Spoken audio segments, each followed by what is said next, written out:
M Kumar mathematics classes.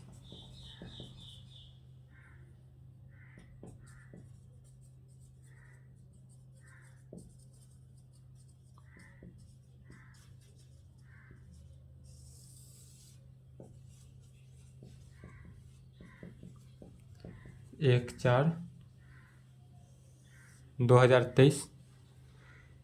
आज क्या है? 1/4/2023। Lecture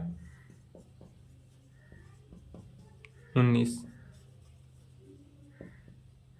class 12।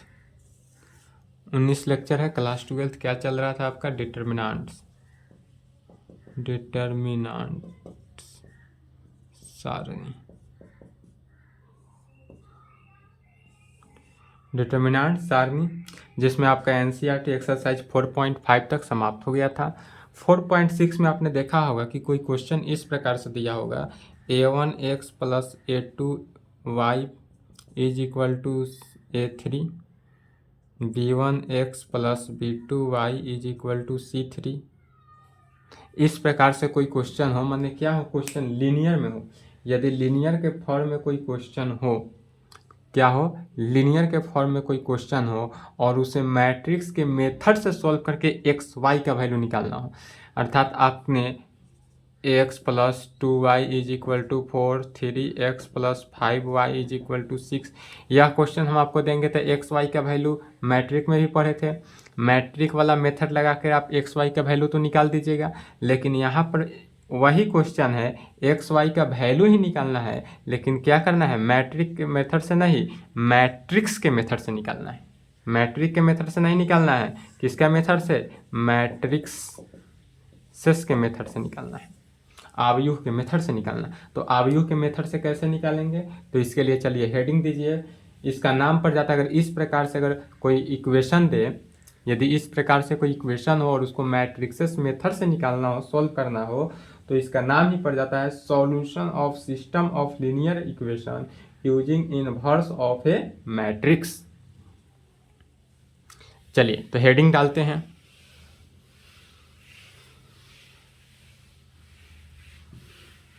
नाम इसका क्या पड़ा? तो हेडिंग डालेंगे सॉल्यूशन ऑफ, या ध्यान से देखेंगे 4.6 चाहे अदर बुक बन जाएगा आराम से, कोई दिक्कत नहीं है। Solution of system of linear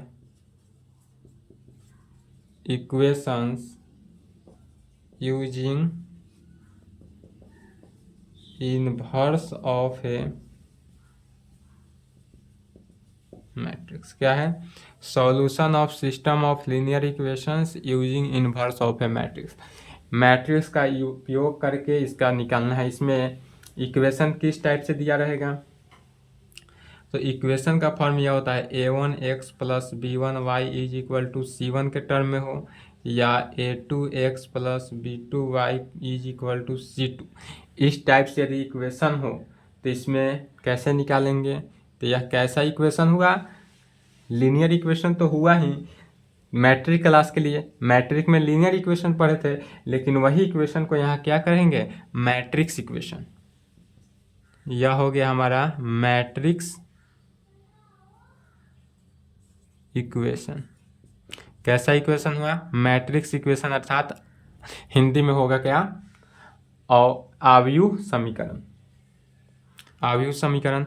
आव्यूह समीकरण किस प्रकार से होता है? तो ax = b में, ax = b में आव्यूह समीकरण को लिखते हैं। ax = b में ध्यान से देखेंगे, आव्यूह समीकरण किस में लिखते हैं? ax = b में। अब a, x और b है क्या? इसमें तो a, x और b कुछ समझ में आ नहीं रहा है, इसलिए हम सबसे पहले इसमें मान लेते हैं। क्या मानेंगे? तो लेट, सबसे पहले ए मैट्रिक्स मानेंगे। तो ए मैट्रिक्स हम किसे मानते हैं? तो ए मैट्रिक्स जो है हमारा वह ए होगा। एक्स और वाई के कोफिशिएंट को, अगर जेड रहे 3/3 रहे तो भी एक्स वाई जेड, तब 3/3 में मैट्रिक्स बनेगा। तो इसमें हम क्या मैट्रिक्स, इसका एक्स और वाई का टर्म, एक्स ध्यान से समझेंगे। एक्स और वाई के कोफिशिएंट को मान लेते हैं। क्या करते हैं? एक्स और वाई के कोफिशिएंट को मानते हैं। तो ए मैट्रिक्स में एक्स का कोफिशिएंट A1, वाई का कोफिशिएंट B1, फिर एक्स का कोफिशिएंट A2, वाई का कोफिशिएंट B2। तो यह हमारा क्या हुआ? ए मैट्रिक्स हुआ। ए मैट्रिक्स यह माने। फिर बी मैट्रिक्स अब किसे मानेंगे? तो बी मैट्रिक्स जो मानेंगे वह क्या होगा? तो B matrix right hand side वाले का टर्म। बी मैट्रिक्स क्या हो गया? राइट हैंड वाले साइड। राइट हैंड साइड क्या होगा? C1 C2। Always right hand side को ही बी मैट्रिक्स मानेंगे। अब कहेगा अच्छा चलिए, ए मैट्रिक्स तो हमने मान लिया लेफ्ट हैंड साइड एक्स के कोफिशिएंट और वाई के कोफिशिएंट को, और बी मैट्रिक्स मान लिया राइट हैंड साइड के कोफिशिएंट को। तब फिर एक्स मैट्रिक्सेस किसको मानेंगे? क्योंकि अब इसमें तो कुछ बचा नहीं। तो एंड एक्स किससे मानते हैं? तो हमको निकालना किसका वैल्यू है? एक्स वाई का। तो एक्स वाई का वैल्यू निकालना है तो एक्स वाई लिखे, एक्स वाई निकालना है तो एक्स वाई निकले। तब इस प्रकार से कहेंगे कंसिस्टेंट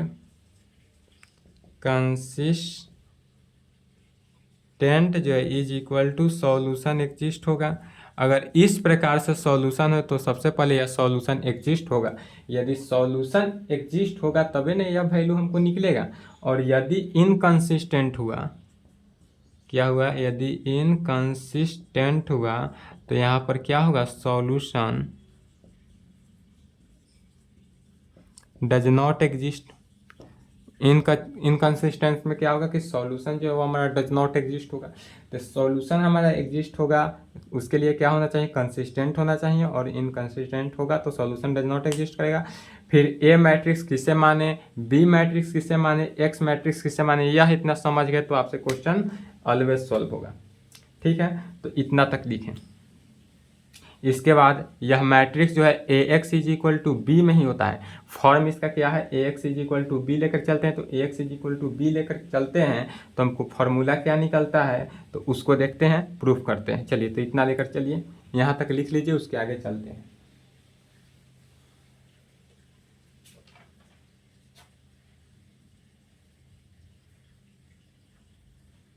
फिर कंसिस्टेंट और इनकंसिस्टेंट क्या है उसको आगे समझाते हैं।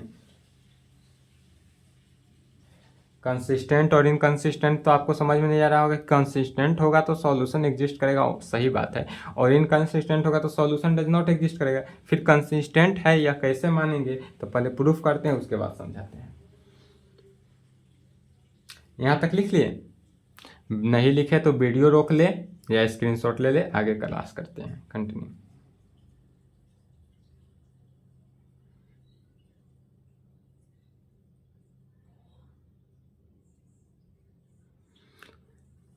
चलिए इसका प्रूफ देखते हैं।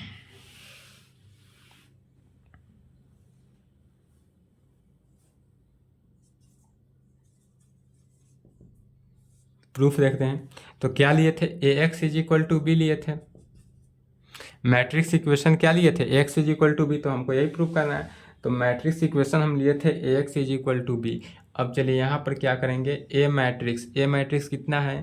तो A1 B1 A2 B2। तो ए मैट्रिक्स को लिखे इनटू, फिर क्या है? एक्स मैट्रिक्स कितना है? तो एक्स वाई। तो एक्स वाई में लिखेंगे। यही अगर 3/3 रहता तो A1 B1 C1 हो जाता, A2 B2 C2, A3 B3 C3, और यहाँ एक्स वाई जेड हो जाता। यहाँ C1 C2 C3 C1 C2 ना, यहाँ पर D1 D2 D3 D4 हो जाता। Is equal to B matrix. तो बी मैट्रिक्स क्या है? C1 C2। इस फॉर्म में बैठाए। अब इस फॉर्म में बैठाने के बाद यहाँ पर क्या करेंगे? दो मैट्रिक्स का मल्टीप्लिकेशन। जैसे यह क्वेश्चन चल रहा है, जैसे प्रूफ चल रहा है, सेम इसी प्रकार प्रत्येक क्वेश्चन चलेगा। प्रत्येक क्वेश्चन का सॉल्यूशन इसी प्रकार से जाते जाएंगे। तो कैसे होगा? R1 को C1 के साथ, तो A1 को X के साथ मल्टीप्लाई हुआ, A1X प्लस B1Y। फिर B1 को किसके साथ? Y के साथ मल्टीप्लाई। फिर R2 को C1 के साथ ही मल्टीप्लाई करेंगे तो क्या हुआ? A2 को X के साथ अब प्लस B2 को Y के साथ is equal to C1 C2, या फिर इक्वेशन के फॉर्म में आया। अब यहाँ से आने के बाद क्या किए कि यहाँ पर इक्वेशन क्या बना? A1X plus B1Y is equal to C1। कैसे हुआ? A1X plus B1Y is equal to C1 कैसे हुआ वह तो समझ सकते हैं, इक्वल मैट्रिक्स के कारण। यदि दो मैट्रिक्स इक्वल हो तो A11 B11 के इक्वल होता है, तो इक्वल मैट्रिक्स के कारण यह क्या हुआ, इक्वेशन फर्स्ट हुआ। और A2x and A2x plus B2y is equal to C2 में, A2x plus B2y is equal to C2 में, यह इक्वेशन नंबर 2 हुआ। यहाँ इक्वेशन नंबर फर्स्ट हो गया, यहाँ इक्वेशन नंबर सेकेंड हो गया। अब यहाँ तक आने के बाद क्या करेंगे, मल्टीप्लाई करेंगे। अब कहेंगे मल्टीप्लाइंग बाई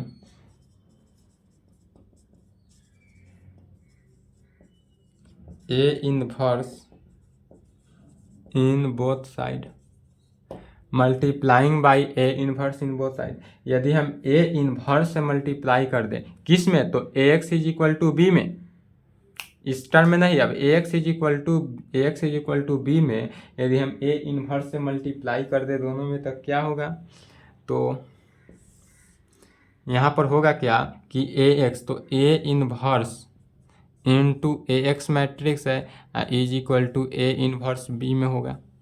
इसी प्रकार से ना होगा A inverse AX is equal to AB।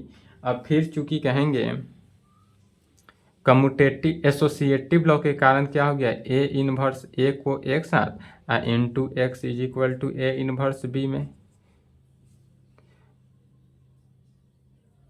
किसके कारण, कम्यूटेटिव लॉ के कारण। अब फिर कहेंगे चूंकि A इनवर्स इंटू A बराबर क्या होता है, आइडेंटिटी मैट्रिक्स। यह मैट्रिक्स में याद करिए कब बताए थे A इनवर्स इंटू A बराबर आइडेंटिटी मैट्रिक्स, तो जब मैट्रिक्सेस पढ़ा रहे थे, मैट्रिक्सेस में इन्वर्स ऑफ मैट्रिक्स चल रहा था एलिमेंट्री ट्रांसफॉर्मेशन के पहले, वही इन्वर्स मैट्रिक्स का प्रॉपर्टी में बताए थे, प्रॉपर्टी में बताए थे 7 या 8 प्रॉपर्टी बताए थे, उसी प्रॉपर्टी में था A इनवर्स इंटू A बराबर आइडेंटिटी मैट्रिक्स। तो A inverse into A matrix के ऊपर क्या करेंगे, आइडेंटिटी मैट्रिक्स इंटू X माने X matrix is equal to A inverse B matrix is equal to क्या हो गया, A इनवर्स इंटू B में। फिर कहेंगे वही प्रॉपर्टी, फिर वही प्रॉपर्टी देखेंगे, तो चूंकि प्रॉपर्टी बताए थे कि IA में यदि हम आइडेंटिटी मैट्रिक्स में A मैट्रिक्स से मल्टीप्लाई करते हैं तो वह A मैट्रिक्स के इक्वल होता है, इसलिए आइडेंटिटी मैट्रिक्स में X मैट्रिक्स के साथ करेंगे तो X मैट्रिक्स के ही इक्वल आएगा। तो इसलिए यहाँ पर क्या आया कि X मैट्रिक्स का वैल्यू क्या आया, A inverse B। X matrix का हमको क्या वैल्यू आया, A इनवर्स B में। तब क्या रिजल्ट निकला, यदि हम x और y का वैल्यू निकालना है, यदि इस टाइप से इक्वेशन दे दे और हमें x y का वैल्यू मैट्रिक्स मेथड से अगर निकालने के लिए बोले तो क्या निकालेंगे, पहले A इनवर्स निकालेंगे और A इनवर्स जितना होगा उसमें B मैट्रिक्स से मल्टीप्लाई करेंगे तो हमको x और y का वैल्यू निकलेगा। तो A inverse into B matrix से इस प्रकार से। फिर कहेंगे A इनवर्स निकालने का क्या फार्मूला होता है, तो इसलिए यहाँ भी कह सकते हैं, यह भी फार्मूला हुआ, यह फार्मूला हुआ, याद करेंगे एकदम। अब A इनवर्स निकालने का फार्मूला तो 1 determinant of A into adjoint of A में, इसमें मल्टीप्लाई करना है क्या, B मैट्रिक्स से, यह भी फार्मूला हुआ। यह दोनों के दोनों फार्मूला हुआ, अधिकतर फार्मूला यही यूज करेंगे, x बराबर A इनवर्स इंटू B। यहाँ तक प्रूफ लिख ले, फार्मूला का प्रूफ हो गया कि x y का वैल्यू कैसे निकालेंगे, यहाँ तक लिखे, उसके आगे देखते हैं।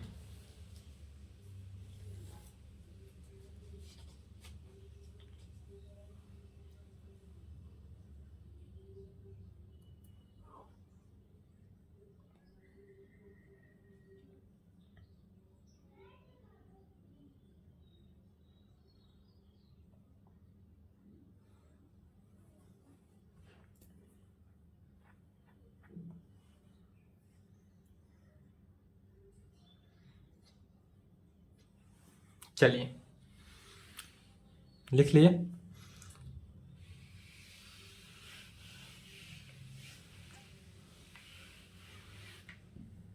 अब देखते हैं यदि डिटर्मिनेंट ऑफ ए इस प्रकार से, डिटर्मिनेंट तो निकालना ही है, तो यदि डिटर्मिनेंट जो है हमारा दो कंडीशन में होता है,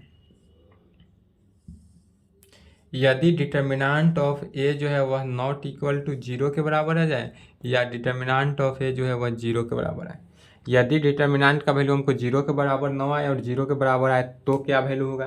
तो यदि डिटर्मिनेंट 0 के बराबर नहीं आएगा तो इसका मतलब क्या होगा, यह जो है हमारा यह यूनिक सॉल्यूशन है। इसका सॉल्यूशन क्या होगा, यूनिक सॉल्यूशन। यदि डिटर्मिनेंट ऑफ ए जो है वह 0 के बराबर नहीं हो तो वह यूनिक सॉल्यूशन है। और यूनिक सॉल्यूशन इसी को बोलते हैं कंसिस्टेंट। कंसिस्टेंट समझ गए, इसी को क्या कहेंगे, कंसिस्टेंट, या इसी को क्या कहेंगे, आइडेम्पोटेंट, या इसी को क्या कहेंगे, आइडेम्पोटेंट। कंसिस्टेंट भी कहेंगे या आइडेम्पोटेंट। कंसिस्टेंट मतलब समझ गए, और इनकंसिस्टेंट किसे कहेंगे, तो यदि डिटर्मिनेंट ऑफ ए, फिर इनकंसिस्टेंट, इसमें भी दो कंडीशन, यदि एग्जिस्ट नहीं किया तो भी दो कंडीशन होगा। कौन कौन सा, सॉरी, इक्वल हुआ तो भी दो कंडीशन, इक्वल होगा तो भी दो कंडीशन होगा। पहला कंडीशन क्या हुआ, यदि एडजॉइंट ऑफ ए मैट्रिक्स में हम बी मैट्रिक्स के साथ मल्टीप्लाई करते हैं। क्या होता है, यदि एडजॉइंट ऑफ मैट्रिक्स ए को मैट्रिक्स बी के साथ मल्टीप्लाई करते हैं और वह 0 के बराबर आएगा। या दूसरा कंडीशन यह हो सकता है कि एडजॉइंट ऑफ मैट्रिक्स ए को यदि हम मैट्रिक्स बी के साथ मल्टीप्लाई करते हैं और वह 0 के बराबर नहीं हो तब क्या होगा। तो यदि एडजॉइंट ऑफ मैट्रिक्स ए को बी मैट्रिक्स के साथ मल्टीप्लाई करते हैं तो उसका सॉल्यूशन क्या होता है, इनफाइनाइट सॉल्यूशन। तब इस प्रकार के सॉल्यूशन को कहेंगे इनफाइनाइट सॉल्यूशन। फिर इनफाइनाइट सॉल्यूशन कहें या इसी को क्या कंसिस्टेंट भी बोलते हैं। इनफाइनाइट सॉल्यूशन को ही कंसिस्टेंट भी बोलेंगे या इसको डेम्पोटेंट भी बोलते हैं। क्या बोलेंगे, डिपेंडेंट, या डिपेंडेंट भी है।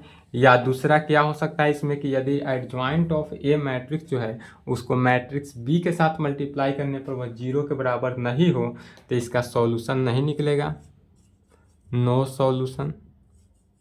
इसका नो सॉल्यूशन निकलेगा, और नो सॉल्यूशन निकला वहाँ पर क्या कहेंगे, इनकंसिस्टेंट। जहाँ सॉल्यूशन नहीं निकला उस टर्म को क्या कहेंगे, इनकंसिस्टेंट, या इनकंसिस्टेंट कहें या इसी को कहेंगे क्या, इंडिपेंडेंट। इंडिपेंडेंट, इनकंसिस्टेंट या इंडिपेंडेंट। चलिए तो यहाँ तक लिखें,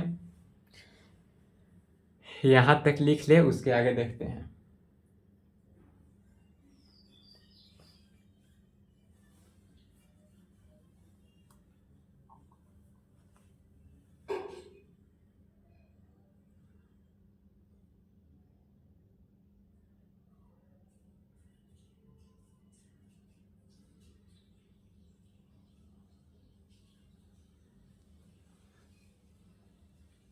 चलिए अब नोट में लिखेंगे,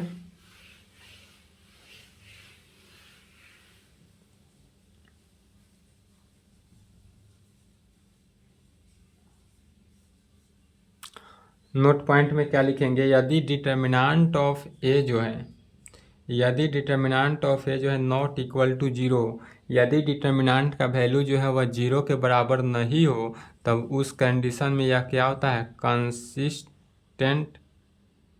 उस कंडीशन में क्या होता है, कंसिस्टेंट होता है। यदि डिटर्मिनेंट ऑफ ए जो है वह 0 के बराबर हो, यदि डिटर्मिनेंट ऑफ ए जो है 0 के बराबर हो तब उसको कितना भागों में, दो भागों में डिस्ट्रीब्यूट किया गया है। कितने भागों में डिस्ट्रीब्यूट किया गया, दो भागों में। कैसे कैसे, तो यदि एडजॉइंट ऑफ ए मैट्रिक्स को बी मैट्रिक्स के साथ मल्टीप्लाई करने पर वह 0 हो, क्या हो, यदि ए मैट्रिक्स को बी मैट्रिक्स के साथ मल्टीप्लाई करने पर वह 0 हो तो कैसा होगा, कंसिस्टेंट होगा। और यदि एडजॉइंट ऑफ मैट्रिक्स ए को बी मैट्रिक्स के साथ मल्टीप्लाई करने पर वह 0 के बराबर नहीं हो, क्या हो, 0 के बराबर नहीं हो, तब उस कंडीशन में इसको क्या बोलते हैं, इनकंसिस्टेंट। तब उस कंडीशन में क्या कहेंगे, यह इनकंसिस्टेंट है। तो कंसिस्टेंट इनकंसिस्टेंट अच्छे से समझ गए, यहाँ तक लिखिए, उसके आगे देखते हैं। यहाँ तक थ्योरी हुआ, अब इसके आगे आपसे NCERT 4.6 या अदर बुक कोई भी बनाइए, सॉल्यूशन होगा, कोई दिक्कत नहीं।